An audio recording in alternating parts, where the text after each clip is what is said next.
Dear students, welcome to our channel NCERT Shikshak. I M प्रभावी मिश्रा। हमने पिछली क्लास में क्लास 8 का साइंस का chapter number 5 conservation of plants and animals बहुत ही अच्छे से हमने समझा था। तो आज हम उसी चैप्टर की एक्सरसाइज करेंगे। तो चलिए स्टार्ट करते हैं क्वेश्चन नंबर 1 से। Question number 1 is fill in the blanks. इसका ए पार्ट है, a place where animals are protected in their natural habitat is called. ऐसा प्लेस जहाँ पे एनिमल्स को उनके नेचुरल हैबिटेट में प्रोटेक्ट करते हैं उसे हम क्या कहते हैं? सेंचुरीज। इसको आप वाइल्ड लाइफ सेंचुरीज भी लिख सकते हैं। मैं यहाँ पे सेंचुरीज लिख रही हूँ और दोनों ही सही हैं, ठीक है। बी पार्ट है, species found only in a particular area is known as. मैंने आपको बताया था कि ऐसी स्पीसीज जो किसी एक पर्टिकुलर एरिया में एक्सक्लूसिवली पाई जाती हैं तो उन्हें हम एंडेमिक स्पीसीज कहते हैं।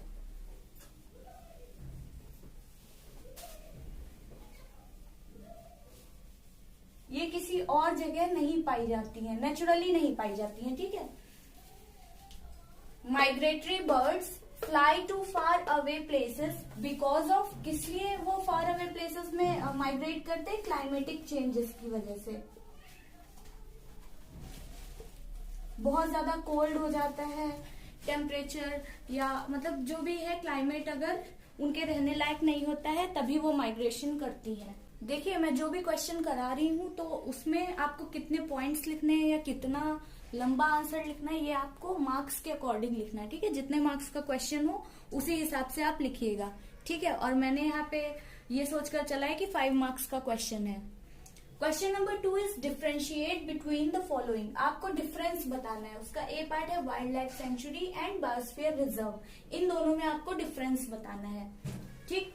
तो वाइल्ड लाइफ सेंचुरी हमें पता है कि क्या होता है। यहाँ पे जो वाइल्ड एनिमल्स होते हैं उनको उनके नेचुरल हैबिटेट में ही कंजर्व करते हैं। ये समझ लीजिए, ये मतलब पूरा का पूरा फॉरेस्ट है उसी को ही कंजर्व कर दिया जाता है। इसका मतलब ये होता है वन्य जीव अभ्यारण्य, है ना। और बायोस्फीयर रिजर्व जहाँ पे बहुत वैरायटी की स्पीसीज पाई जाती हैं, प्लांट्स की, एनिमल्स की या इंसेक्ट्स की। तो वो जैसे कि पूरा का पूरा समझ लीजिए पहाड़ या माउंटेन रेंज ही पूरी उसी को ये बायोस्फीयर रिजर्व घोषित कर दिया गया। तो उसके अंतर्गत और भी कई सारे एरियाज आ सकते हैं।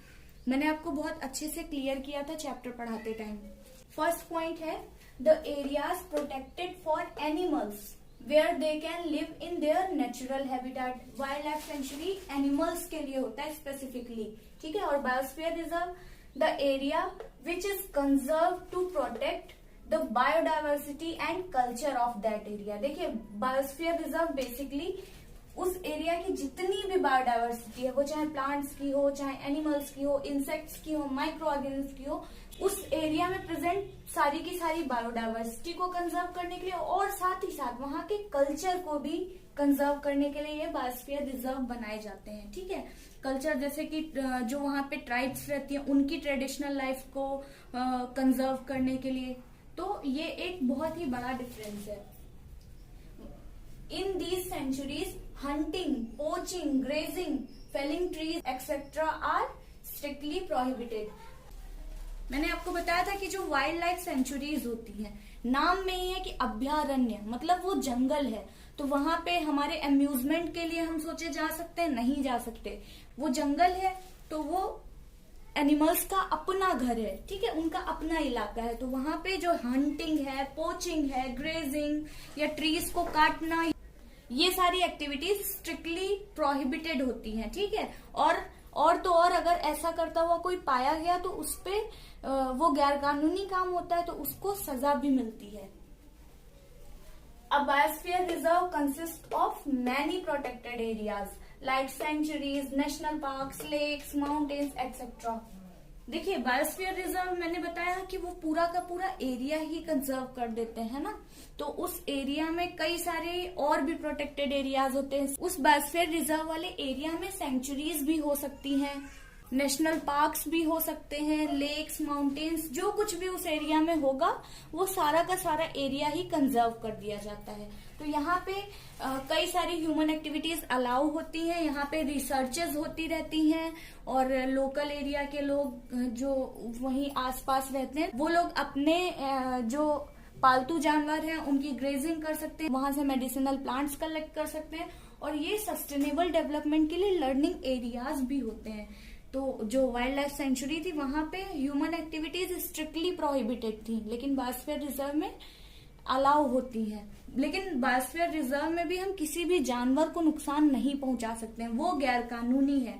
गैर कानूनी तरीके से लोग भले ही पहुंचाते हो, लेकिन वो पूरी तरीके से मना है। It provides protection and suitable living conditions to wild animals. देखिए वाइल्ड लाइफ सेंचुरी जो है वहां पे वो मेनली वाइल्ड एनिमल्स को प्रोटेक्ट करने के लिए है। तो उन वाइल्ड एनिमल्स को प्रोटेक्ट करती है और उन्हें सुटेबल लिविंग कंडीशंस प्रोवाइड कराती है। ठीक है, यहाँ पे मैंने एग्जांपल में पचमढ़ी वाइल्ड लाइफ सेंचुरी दिया है। ठीक है, पचमढ़ी में जो वाइल्ड लाइफ सेंचुरी है वो, और बाकी आप कोई भी एग्जांपल लिख सकते हैं, बहुत सारी वाइल्ड लाइफ सेंचुरीज हैं। इधर बायोस्फीयर रिजर्व में it helps in the conservation of various life forms as plants, animals, micro organism. Biosphere reserve में सिर्फ और सिर्फ एनिमल्स को ही नहीं बल्कि जितने भी मतलब वहां पे जितनी भी बायोडाइवर्सिटी पाई जाती है, चाहे वो प्लांट्स हो, एनिमल्स हो, माइक्रो ऑर्गेनिज्म हो, इंसेक्ट हो, वहां की ट्राइब्स हो, तो उन सबको ही कंजर्वेशन प्रोवाइड कराने के लिए बायोस्फीयर रिजर्व होते हैं। एग्जाम्पल है Nilgiri biosphere reserve. Total 18 biosphere reserve हैं इस टाइम प्रेजेंट टाइम इंडिया में, और ये जो नीलगिरी बायोस्फीयर रिजर्व है ये इंडिया का फर्स्ट बायोस्फीयर रिजर्व है। आइए अब हम देखते हैं कि जू और वाइल्ड लाइफ सेंचुरीज में क्या डिफरेंस है। बेटा देखिए, जो ये जू है ये शॉर्ट फॉर्म है जूलॉजिकल पार्क की। ठीक है, तो ये एनिमल पार्क होता है। यहाँ पे हमें पता ही है, हम गए ही हैं जू। यहाँ पे एनिमल्स को एक आर्टिफिशियल एनवायरनमेंट में रखा जाता है। ये मैन मेड होते हैं। ठीक है, ये उनका नेचुरल हैबिटेट नहीं होता है। उनको डिफरेंट पार्ट से ला करके वहां पे कंजर्व करते हैं। ठीक है, और उन्हें कैप्टिविटी में रखते हैं। वहां जू में जाकर के हम भी उन्हें देख सकते हैं। जबकि जो वाइल्ड लाइफ सेंचुरी होती हैं वो उनका अपना घर होता है। वो पूरा का पूरा जंगल ही कंजर्व कर दिया जाता है। वो नेचुरल हैबिटेट होता है और वहां पे हंटिंग, पोचिंग, किलिंग, या अगर आप वहां पे अम्यूजमेंट के लिए जाना चाहें तो वहां पे नहीं जा सकते हैं। वहां पे उन एनिमल्स पे कोई बाउंडेशन नहीं होती है। अपना घर है, चाहे जहां जाएं। Zoo is a facility in which animals are kept for public exhibition in captivity. Zoo में हम सभी लोग जा करके उन्हें देख सकते हैं। यहाँ पे एनिमल्स को प्रदर्शन के लिए कैप्टिविटी में यानी बंधक बना करके रखा जाता है। ठीक है, और wild life sanctuary the animals are protected and conserved from possible dangers such as hunting, poaching, killing etcetera. ये सारी चीजें यहाँ पे स्ट्रिक्टली प्रोहिबिटेड होती हैं। एनिमल्स को उनके ही एरिया में कंजर्व करते हैं और उनका शिकार करना या लेदर के लिए उनकी स्किन निकालना या उन्हें मारना, ये सब स्ट्रिक्टली वहां पे मना होता है। It is an artificial habitat. देखिए जू जो है वो आर्टिफिशियल हैबिटेट होता है और wild life sanctuary it conserves the natural habitat of animals. Wild life sanctuary जो होता है उसमें एनिमल्स को तो कंजर्व करते ही करते हैं, साथ में उनके नेचुरल हैबिटेट को पूरा कंजर्व कर देते हैं। They are spread in small areas. जो जू का जो एरिया होता है वो स्मॉल एरिया होता है और wild life sanctuaries are very large areas. जो सेंचुरीज होती हैं वो बहुत ही बड़े एरिया में बनी हुई होती हैं। पूरा का पूरा जंगल तो वो काफी बड़ा होता है। ठीक है, animals are kept inside the cages. Zoo में हमने देखा ही है कि जानवर ज्यादातर पिंजड़ों में रहते हैं, केजेस में रहते हैं, या फिर उनके लिए एक पर्टिकुलर एरिया डिसाइड कर दिया गया, उस एरिया के बाहर वो नहीं निकल सकते हैं ना। और वाइल्ड लाइफ सेंचुरी में animals are free to move anywhere. यहाँ पे एनिमल पूरे जंगल में कहीं भी मूव कर सकता है। ठीक है, पूरी स्वतंत्रता के साथ। और वाइल्ड लाइफ सेंचुरी में मतलब उस पर्टिकुलर जंगल में जितने भी एनिमल्स रहते हैं उन्हीं को ही कंजर्व किया जाता है। और जू में क्या होता है कि डिफरेंट पार्ट से एनिमल को ला करके वहां पे रखा जाता है। ठीक है, वो उसी एरिया के जरूरी नहीं है, अलग अलग एरिया से भी ला करके उन्हें रखा जाता है उस आर्टिफिशियल मीडियम में। तो जू का एग्जाम्पल बहुत सारे जू हैं, जैसे दिल्ली जू, कानपुर जू, लखनऊ जू, मुंबई जू, तो हर जगह होते ही हैं। और वाइल्ड लाइफ सेंचुरी में कई सारी वाइल्ड लाइफ सेंचुरीज है। मैंने यहाँ पे भरतपुर बर्ड सेंचुरी लिखा है, इसे हम केवलादेव बर्ड सेंचुरी भी कहते हैं। यहाँ की स्पेशलिटी है कि यहाँ पे साल के एक पर्टिकुलर टाइम में आपको बहुत सारे माइग्रेटरी बर्ड्स देखने को मिल जाएंगे। अब हम डिफरेंस देखते हैं एंडेंजर्ड स्पीसीज और एक्सटिंक्ट स्पीसीज में, ठीक है।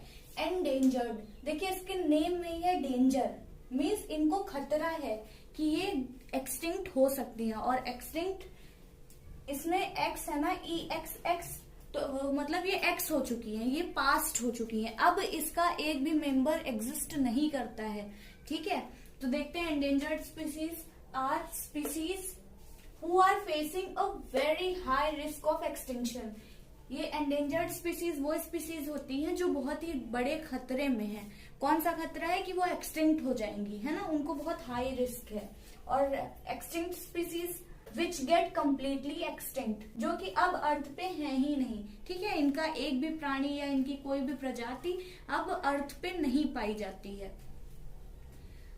The members of these species are living today but are very less in number. जो एंडेंजर्ड स्पीसीज है उनके मेंबर्स अभी भी हैं दुनिया में, ठीक है, और लेकिन उनका जो नंबर है वो बहुत ही ज्यादा कम है। इतना ज्यादा कम है कि ऐसा लगता है कि कुछ अगर इन पर ध्यान नहीं दिया गया तो ये कुछ टाइम बाद एक्सटिंक्ट हो जाएंगी। और जो एक्सटिंक्ट है, there are no living individual of these species, ठीक है। We can take some measures to protect them from extinction. देखिए जो एंडेंजर्ड है, जिनको खतरा है, अब अगर हमें ये पता लग जाता है कि हाँ इस स्पीसीज को खतरा है, ये खत्म होने वाली है, तो उसको हम कंजर्व कर सकते हैं ना, उन्हें हम प्रोटेक्ट कर सकते हैं, उन पर ज्यादा ध्यान दे सकते हैं।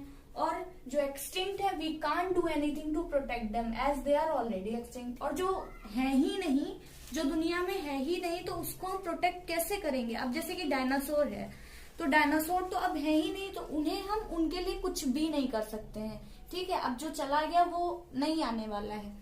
कौन कौन सी स्पीसीज एंडेंजर्ड है, इनका एक डेटा, इनकी एक लिस्ट बनाई जाती है जिसको रेड डाटा बुक में रखा जाता है, ठीक है। और ये एक इंटरनेशनल यूनियन है, IUCN, international union for conservation of nature and natural resources. वो रेड डेटा बुक मेंटेन करती है, ठीक है। और इंडिया की अपनी अलग से भी एक रेड डेटा बुक है, उसमें वो इंडियन स्पीसीज कौन कौन से एंडेंजर्ड है उनका रिकॉर्ड रखती है।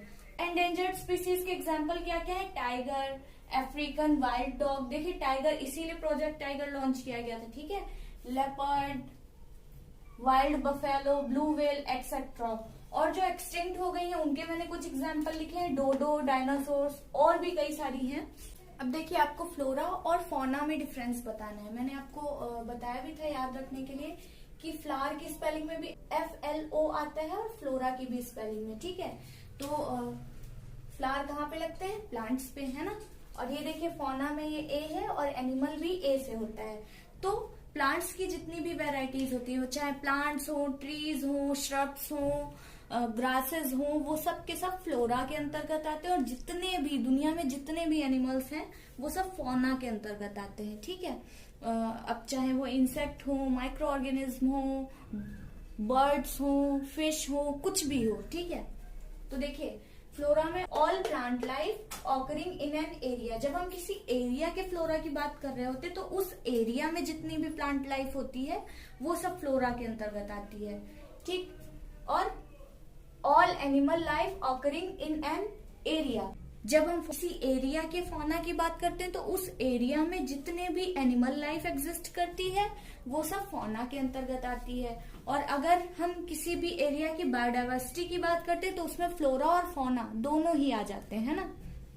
तो देखिए फ्लोरा के एग्जाम्पल मैंने कुछ लिखे हैं यहाँ पे, साल, टीक, मैंगो, जामुन, सिल्वर फर्न्स, अर्जुन। ये महाभारत वाले कुंती पुत्र अर्जुन नहीं है, ये एक पेड़ होता है, एटसेट्रा। आपको जितने भी प्लांट्स के नेम्स आते हैं आप वो सब लिख सकते हैं यहाँ पे।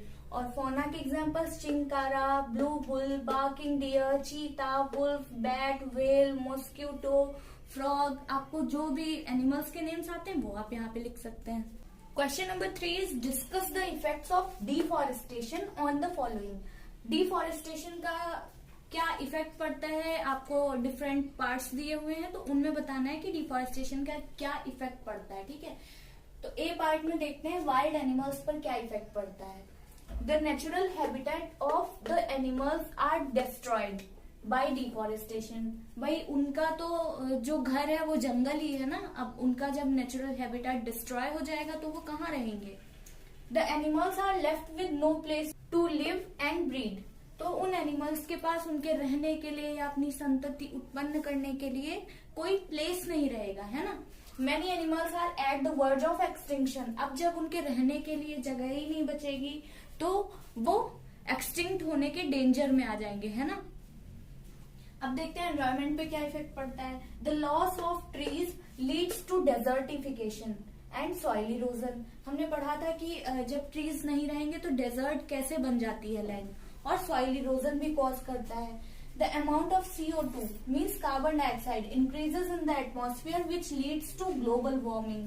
ट्रीज नहीं रहेंगे तो कार्बन डाइऑक्साइड की मात्रा एनवायरनमेंट में बढ़ जाएगी। अर्थ के एटमॉस्फेयर में जब कार्बन डाइऑक्साइड की मात्रा बढ़ जाएगी तो जो कार्बन डाइऑक्साइड होती है वो जो सन की जो हीट एनर्जी होती है उसको वापस से रिफ्लेक्ट नहीं होने देती, उसको एब्जॉर्ब कर लेती। तो उसकी वजह से हमारी अर्थ का जो एटमॉस्फेयर है उसका टेम्परेचर बहुत ज्यादा बढ़ जाएगा, जिससे ग्लोबल वार्मिंग होगी। ये मैंने बहुत ही अच्छी तरीके से आपको चैप्टर पढ़ाते टाइम समझाया है। अगर ये कैसे होता है आपको नहीं समझ आ रहा है तो आप चैप्टर वाली वीडियो पहले देख लीजिए। It leads to natural calamities. Calamities means आपदाएं, as flood, drought, reduced rainfall etcetera. जब पेड़ नहीं होते हैं तो कई सारी जो प्राकृतिक आपदाएं हैं वो आने लगती हैं। फ्लड मीन्स बाढ़, ड्रॉट मीन्स सूखा, और जो रेनफॉल है वो भी कम हो जाएगी। तो उसकी वजह से जो लैंड है, लैंड की फर्टिलिटी खत्म होती चली जाएगी, है ना। बहुत सारी प्रॉब्लम्स आ जाती हैं। अब हम देखते हैं कि डिफॉरेस्टेशन विलेजेस या फिर रूरल एरियाज, गांव या ग्रामीण इलाकों को कैसे अफेक्ट करता है, ठीक है। The rural areas largely depend on forest for fuel, fruits, would etcetera. जो रूरल इलाके होते हैं तो वहाँ के लोग ज्यादातर फॉरेस्ट पे डायरेक्टली डिपेंड रहते हैं, ठीक है। जैसे कि ईंधन है, फल हैं और लकड़ियां हैं, ऐसी बहुत सारी चीजें उन्हें जंगल से डायरेक्टली मिल जाती हैं। Deforestation reduced their resources. Deforestation की वजह से इनके जो रिसोर्सेज हैं उनमें कमी आ गई है। अब वो कैसे मिलेंगे, जंगल ही नहीं रहेंगे जब। साथ ही साथ जो इनके जो कैटल्स वगैरह होते हैं उनकी ग्रेजिंग वगैरह के लिए, मेडिसिनल प्लांट्स को कलेक्ट करने के लिए भी फॉरेस्ट बहुत हेल्पफुल रहते थे। The uninhabited animals are a danger for the villagers and cattles. भाई जानवरों से उनका जब घर छिन गया तो वो पलायन करेंगे। अब जब जंगल नहीं रहा तो वो कहाँ पलायन करेंगे, अपने आसपास के एरिया में। जो फॉरेस्ट है उसके आसपास अक्सर जो ग्रामीण इलाके होते हैं तो वहां पे जानवर घुस जाते हैं। आपने कई सारी न्यूज वगैरह में देखा ही होगा कि कहीं टाइगर आ गया और उसने किसी विलेजर को मार डाला, है ना, या फिर जो गाय वगैरह या फिर जो कैटल्स हैं वहां पे उन्हें मार डाला। तो जो ये अनहैबिटेड एनिमल्स होते हैं ये विलेजर्स के लिए बहुत बड़ा खतरा हो जाते हैं। अब हम देखते हैं कि सिटीज या अर्बन एरियाज पर क्या अफेक्ट पड़ता है, शहर या शहरी इलाकों पर। Cities are not directly affected by deforestation. जो शहरी इलाके होते हैं वो डायरेक्टली तो डिफॉरेस्टेशन से अफेक्ट नहीं होते, लेकिन इनडायरेक्टली बहुत ही वाइड लेवल पे वो अफेक्ट होते हैं। कैसे? But the changes in the climate results in seasonal variations, calamities like floods, drought etcetera. पेड़ काटने से क्या होगा, जो क्लाइमेट है उसमें बहुत ज्यादा चेंजेस आते हैं ना। जैसे जो क्लाइमेट का जो बैलेंस है, जो इकोलॉजिकल बैलेंस है वो नहीं मेंटेन हो पाएगा, तो इससे जो सीजनल वेरिएशन बहुत ज्यादा आएंगे।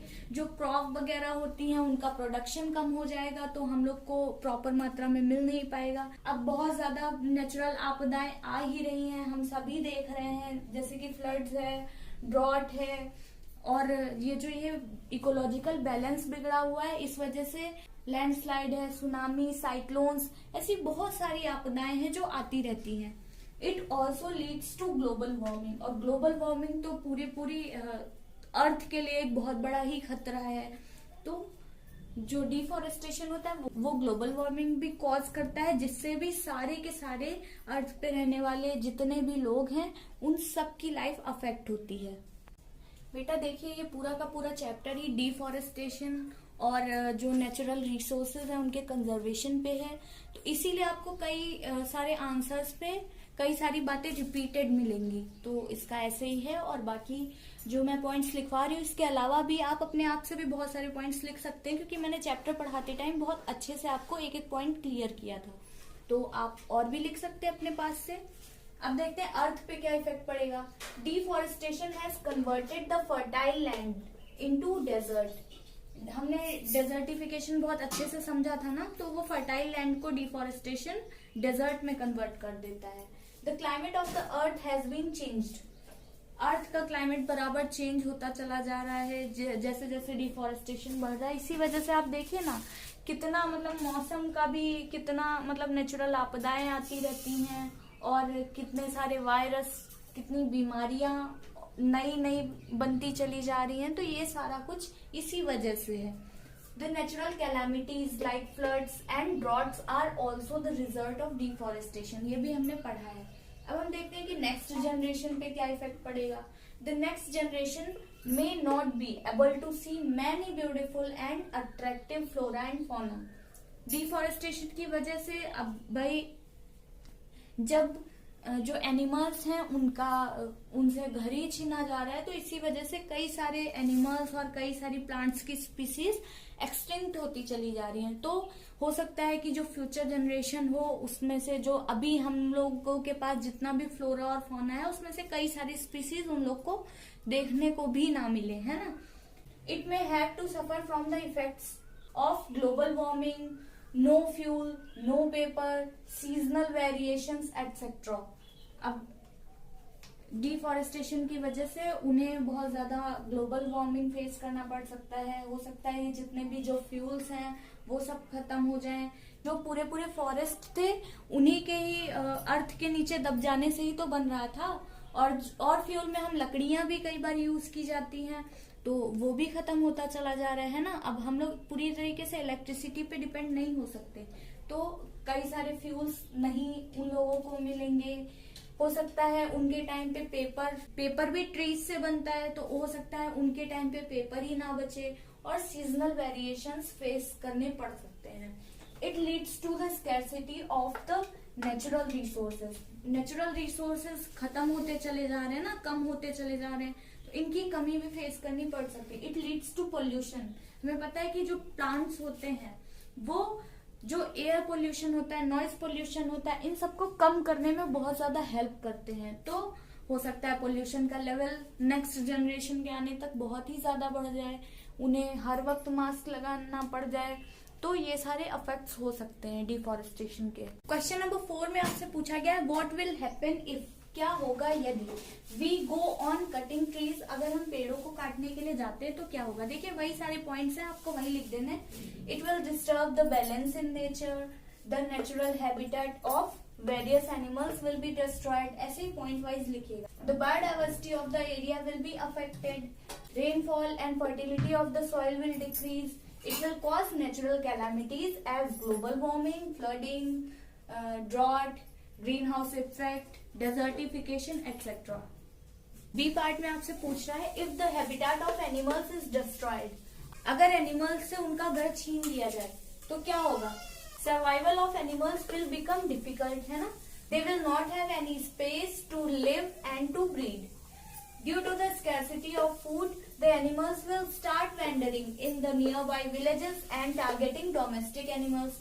फूड की भी कमी हो जाएगी। अब जब क्योंकि उनको जंगलों से ही खाना भी मिलता है तो फूड की भी कमी हो जाएगी, तो फूड की खोज में वो आसपास के गांवों में मूव करेंगे और वहां के जो डोमेस्टिक एनिमल्स हैं उनको अपना शिकार बनाएंगे। कई बार इंसानों को भी शिकार बना लेते हैं। They will become endangered.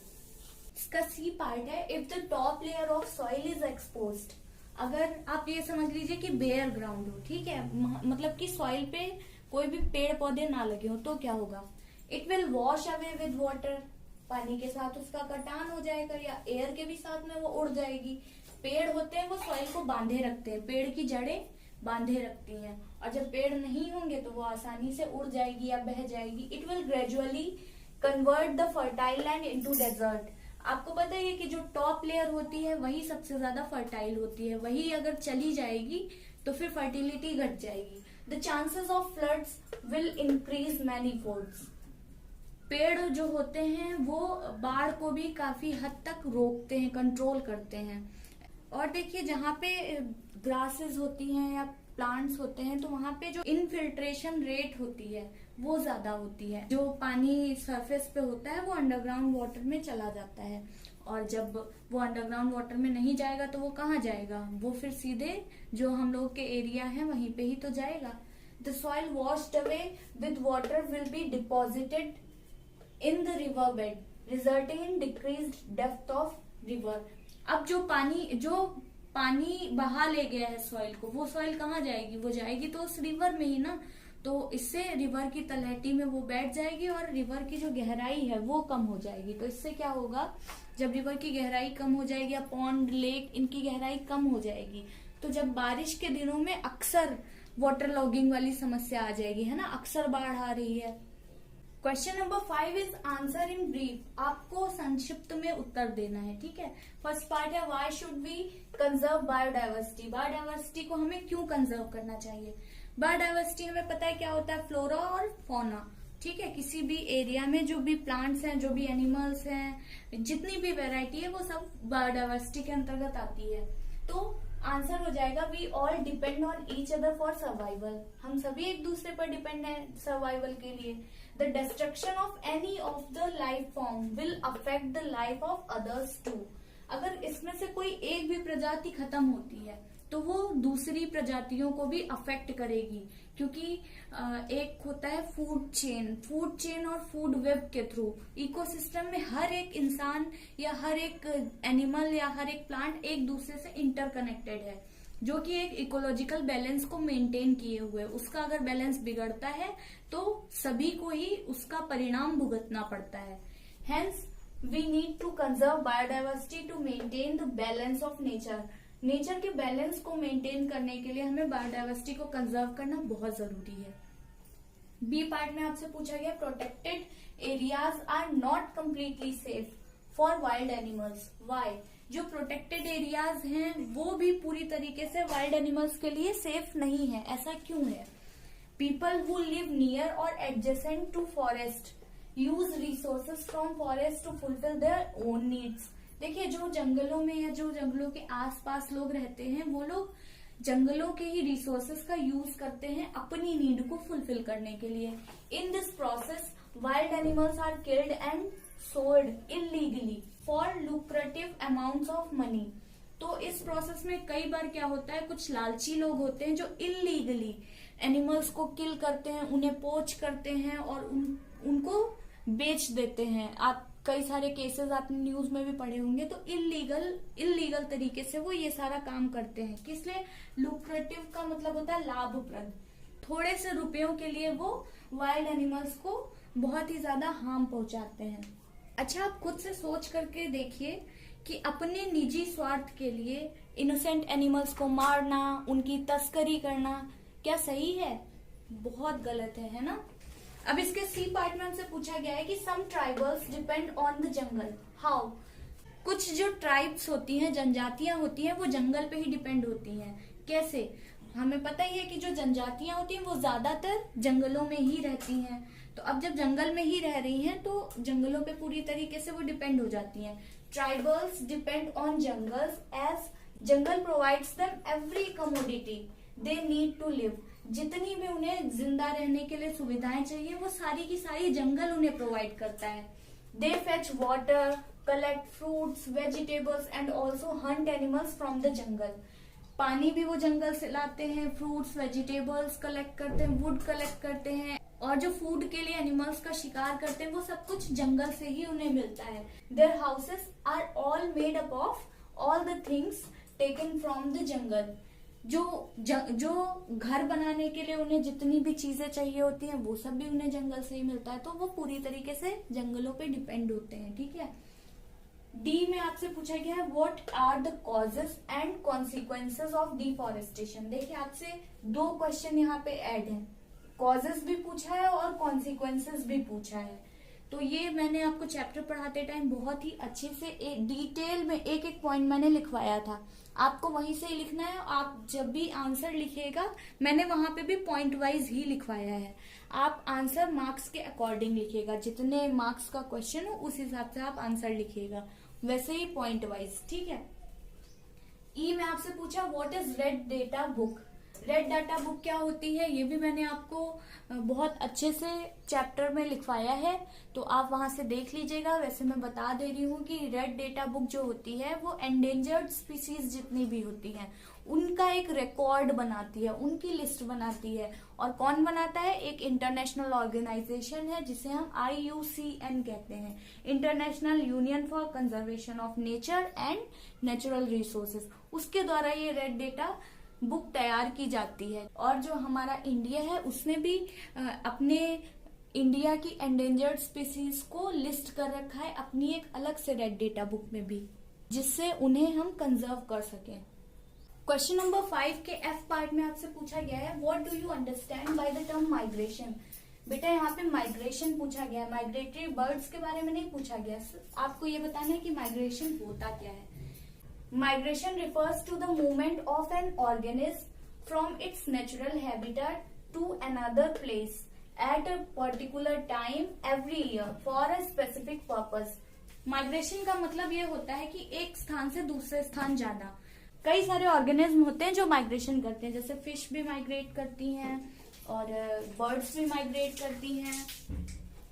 तो माइग्रेशन होता है कि अपने नेचुरल हैबिटेट से वो किसी और प्लेस पे काफी ज्यादा डिस्टेंस ट्रेवल करके जाती हैं एक पर्टिकुलर टाइम में हर साल, ठीक है, और किसी स्पेसिफिक पर्पस के लिए, जैसे कि एडवर्स क्लाइमेट से बचने के लिए कई बार ब्रीडिंग के लिए जाती हैं। तो किसी एक पर्टिकुलर पर्पस के लिए एक स्थान से दूसरे स्थान पर जाना ही माइग्रेशन कहलाता है। अब हम देख लेते हैं क्वेश्चन नंबर 6। बेटा मैंने यहाँ पे क्वेश्चन नहीं लिखा है, आप क्वेश्चन बुक से देख लीजिएगा। उसमें ये पूछा गया है कि जैसे जैसे पॉपुलेशन बढ़ रही है तो वैसे वैसे जो डिमांड है वो भी बढ़ रही है, ever increasing demand in factories and for shelter, ठीक है। तो उसके लिए क्या होता है, ट्रीज को बहुत ज्यादा मात्रा में काटा जा रहा है। तो क्या इसको हम जस्टिफाई कर सकते हैं कि मतलब जो एवर इंक्रीजिंग डिमांड है उसको फुलफिल करने के लिए ट्रीज को काटना ये कहाँ तक सही है? इसके बारे में आपको एक रिपोर्ट तैयार करनी है। तो चलिए हम इसका आंसर देख लेते हैं। No, it is wrong to cut the trees for self need, because देखिए अपनी खुद की आवश्यकताओं को पूरा करने के लिए किसी और को हार्म पहुंचाना ये बिल्कुल भी हम जस्टिफाई नहीं कर सकते हैं। ये कोई रीजन नहीं हुआ किसी और को हार्म पहुंचाने का, है ना। तो इसका रीजन क्या हुआ, फॉरेस्ट काटने से जो जो भी नुकसान होंगे वो हमें यहाँ पे लिख देने हैं और बाकी आप मार्क्स के अकॉर्डिंग लिखिएगा। Forest is the most important habitat for animals and the environment including humans also. जो फॉरेस्ट है वो बहुत इम्पोर्टेंट हैबिटेट भी है, रहने के लिए उनका घर भी है एनिमल्स के लिए, और एनवायरमेंट भी प्रोवाइड कराता है। और हम ह्यूमन बीइंग के लिए भी जो एनवायरमेंट है उसके लिए भी फॉरेस्ट का होना बहुत जरूरी है। Forest provides us with fresh oxygen for breathing. Oxygen हमें कहाँ से मिलती है? It controls soil erosion control करते हैं। It also protects us from various environmental calamities like drought, global warming, greenhouse effect, floods, etc. Forest provides us with food हैं, fruits हैं, ये सारी चीजें और भी बहुत सारे जो रिसोर्सेज हैं, नेचुरल रिसोर्सेज जैसे कि वुड है, फ्यूल है, ये सारा कुछ हमें फॉरेस्ट से ही मिलता है। Hence, we should try to plant more and more trees to keep our ecological balance. तो इकोलॉजिकल बैलेंस को बनाए रखने के लिए हमें तो और ज्यादा से ज्यादा पेड़ लगाने चाहिए, ना कि उन्हें काटना चाहिए। Question number 7, how can you contribute to the maintenance of green wealth of your locality. आपकी लोकेलिटी में जो भी ग्रीन वेल्थ है उसके मेंटेनेंस के लिए आप क्या कर सकते हैं। Make a list of actions to be taken by you. आप क्या क्या एक्शन लेंगे या ले सकते हैं उनकी एक लिस्ट बनानी है। Answer is the green wealth of the locality is the responsibility of every resident. अब उस लोकेलिटी में जितने भी लोग रहते हैं उन सभी की रिस्पॉन्सिबिलिटी है वो ग्रीन वेल्थ, है ना, क्योंकि उससे जो भी फायदा होता है वो उन सबको होता है। तो ये हम सबकी रिस्पॉन्सिबिलिटी है। The actions that can be taken by us are, we should grow more and more plants in the locality. The residents should work together to conserve the green belt of the locality. सभी को साथ में मिलकर के काम करना चाहिए green wealth को कंजर्व करने के लिए। जैसे कि वो वन महोत्सव सेलिब्रेट कर सकते हैं, वो लोग ये डिसाइड कर सकते हैं कि हम अपने आसपास के एरिया में हर हफ्ते एक प्लांट लगाएंगे और उसका ध्यान भी रखेंगे। इस तरीके से कुछ साथ में मिलकर के किया जा सकता है ना। Residents should be taught about the consequences of deforestation and global warming. Deforestation से क्या क्या होता है और ग्लोबल वार्मिंग के क्या क्या हार्म्स हैं, तो इनके बारे में हम उन्हें शिक्षा दे सकते हैं। उस लोकेलिटी को अगर पूरी शिक्षा दी जाए तो भी वो अपनी ग्रीन वेल्थ का ध्यान रखेंगे, है ना। We should not cut trees, ना तो हमें खुद पेड़ काटना चाहिए, और अगर कोई पेड़ों को काट भी रहा है तो हमें उसे रोकना चाहिए। अगर हम खुद नहीं रोक सकते हैं तो हम रिपोर्ट कर सकते हैं, है ना, उस पर एक्शन लिया जाता है। Teach children and encourage them to plant trees and to take care of them. सबसे पहले संस्कार बचपन से आते हैं ना, तो बच्चों को बचपन से ही ऐसे संस्कार देने चाहिए कि वो ट्रीज को प्लांट करें और उनका ध्यान रखें।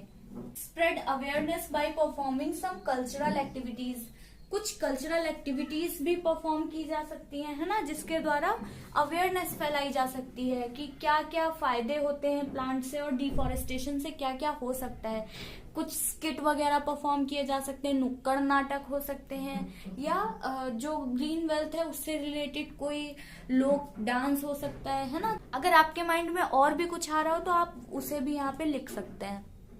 Question number 8 is explain how deforestation leads to reduced rainfall. Deforestation से जो बारिश होती है वो कैसे कम हो जाती है, ठीक है। Answer is trees help to maintain the water cycle on earth. Water की भी एक प्रॉपर वाटर साइकिल चलती रहती है, ठीक है। वाटर अर्थ पे आता है, फिर इवेपोरेट होकर के आसमान में जाता है, बादल बनता है, फिर वो वाटर ड्रॉप्स के फॉर्म में जमीन में आता है, उसका हम लोग डिफरेंट वर्क्स के लिए यूज करते हैं, वो फिर से ऊपर जाता है। तो एक प्रॉपर वाटर साइकिल चलती रहती है। और जब डिफॉरेस्टेशन होता है तो वो वाटर साइकिल ही डिस्टर्ब हो जाती है। Trees absorb water from earth through the roots. Trees हमें पता है कि वो अपनी रूट से पानी लेते हैं ना, जो ग्राउंड वाटर है, जो अर्थ में जो वाटर है, अपनी रूट्स के थ्रू ट्रीज वो वाटर लेते हैं। This water goes back into the atmosphere through transpiration. जो वाटर प्लांट्स ने अपनी रूट से लिया था वही वाटर इन लीफ की सरफेस से ट्रांसपिरेशन के थ्रू वेपर के फॉर्म में वो वाटर वापस से एटमॉस्फेयर में चला जाता है, ठीक है। वेपर के फॉर्म में ट्रीज की लीव से वाटर का एटमॉस्फेयर में वापस से जाना ट्रांसपिरेशन कहलाता है, ठीक है। These water vapours leads to rain. अब यही वाटर वेपर रेन बन करके नीचे आएंगी। कैसे? Condensate and fall on earth as rain. जो ये वाटर वेपर ऊपर गया है एटमॉस्फेयर में, वहां का टेम्परेचर बहुत ही ज्यादा कूल होता है, ठीक है। तो कोल्ड टेम्परेचर में जो ये वाटर वेपर्स हैं वो कंडेंसेट होकर के वाटर ड्रॉपलेट्स बनेंगी, ठीक है। वही वाटर ड्रॉप्स रेन के फॉर्म में वापस अर्थ पे आ जाती है ना। तो ये साइकिल बराबर चलती रहती है।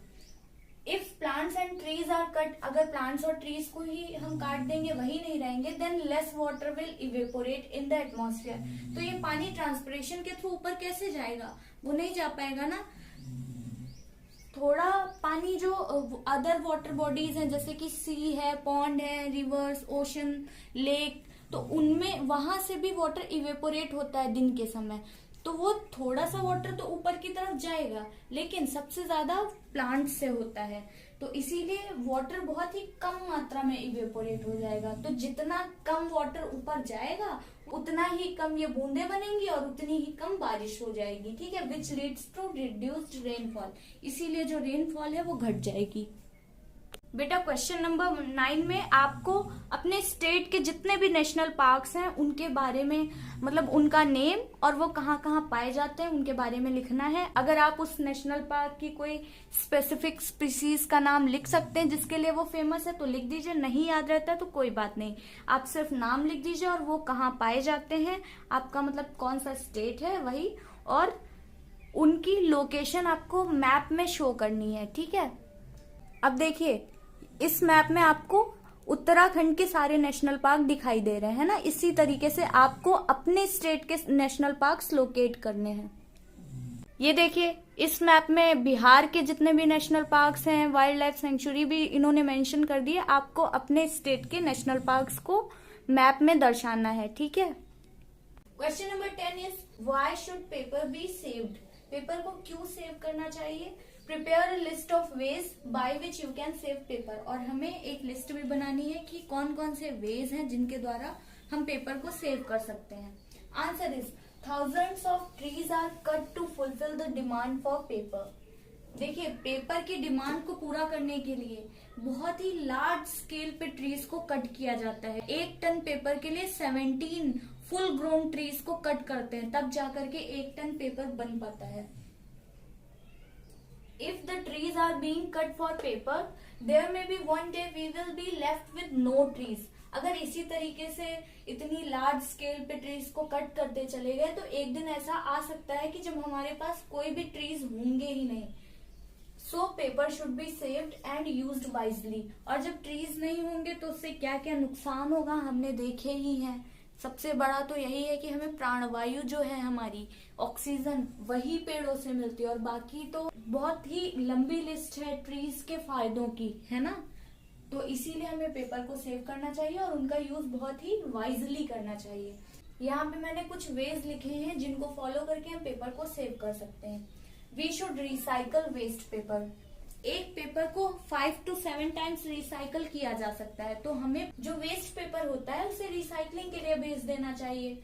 We should not litter paper here and there. और हमें पेपर को इधर उधर डालना नहीं चाहिए वेस्ट पेपर की तरह। कोई अगर ब्लैंक शीट है तो उसका हम यूज कर सकते हैं ना दोबारा से।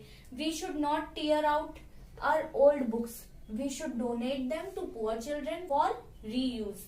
देखिए, जो हमारी पुरानी बुक्स हो जाती हैं हम अक्सर उन्हें क्या करते हैं, फेंक देते हैं या फाड़ देते हैं। तो हमें ये नहीं करना चाहिए। उन बुक्स को हमें, जो गरीब बच्चे हैं उन्हें डोनेट कर देना चाहिए। वो उसका दोबारा से यूज कर सकते हैं ना। जब इसका रिसाइकल रीयूज किया जा सकता है तो हम इस तरीके से पेपर को सेव कर सकते हैं। We should encourage buying recycled paper products. जो पेपर को रिसाइकल करके प्रोडक्ट्स बनाए जाते हैं उन्हें खरीदने के लिए हमें लोगों को प्रमोट करना चाहिए, एनकरेज करना चाहिए। क्वेश्चन नंबर 11 में आपको वर्ड पजल कंप्लीट करनी है। मुझे पता है कि आपको आंसर आता है, लेकिन मैंने फिर भी एक बार ऐसे लिख दिया है। तो चलिए जल्दी जल्दी से देख लेते हैं। ऐसे नंबर्स पड़े हुए हैं, उन्हीं नंबर्स के आगे आपको लिखना है, ठीक है। तो सबसे पहले हम डाउन देख लेते हैं। फर्स्ट नंबर पे species on the verge of extinction. ऐसी स्पीसीज जिन्हें खतरा है कि वो एक्सटिंक्ट हो जाएंगे उन्हें हम क्या कहते हैं, एंडेंजर्ड, ठीक है, endangered species. A book carrying information about endangered species, red data book. Number 5 पे डाउन में consequences of deforestation। बहुत सारे consequences होते हैं, लेकिन जो आपकी वर्ड पजल में आ रहा है वो है डेजर्ट। अब हम across देख लेते हैं, ठीक है। Species which have vanished. ऐसे स्पीसीज जो अब अर्थ पर हैं ही नहीं, गायब हो गई हैं, उन्हें हम क्या कहते हैं, एक्सटिंक्ट। थर्ड नंबर पे है species found only in a particular habitat. ऐसी स्पीसीज जो एक्सक्लूसिवली किसी एक पर्टिकुलर एरिया में पाई जाती है उन्हें हम एंडेमिक स्पीसीज कहते हैं, ठीक है। नंबर 4 पे variety of plants, animals and micro organism found in an area. यहाँ देखिए, प्लांट्स यानी फ्लोरा और एनिमल्स की जितनी भी वेराइटीज होती है यानी फौना, इन दोनों की बात की गई तो उसे हम क्या कहते हैं, बायोडाइवर्सिटी। तो इसी के साथ हमारे इस चैप्टर की एक्सरसाइज भी कंप्लीट होती है। हमने सारे क्वेश्चंस बहुत ही अच्छे से सॉल्व कर लिए हैं। तो आई होप कि आपको हर एक क्वेश्चन अच्छे से समझ आ गया होगा। अगर आपको ये वीडियो पसंद आई हो तो प्लीज वीडियो को लाइक कीजिए, चैनल को सब्सक्राइब कीजिए एंड अपने फ्रेंड्स के साथ शेयर कीजिए। Thank you.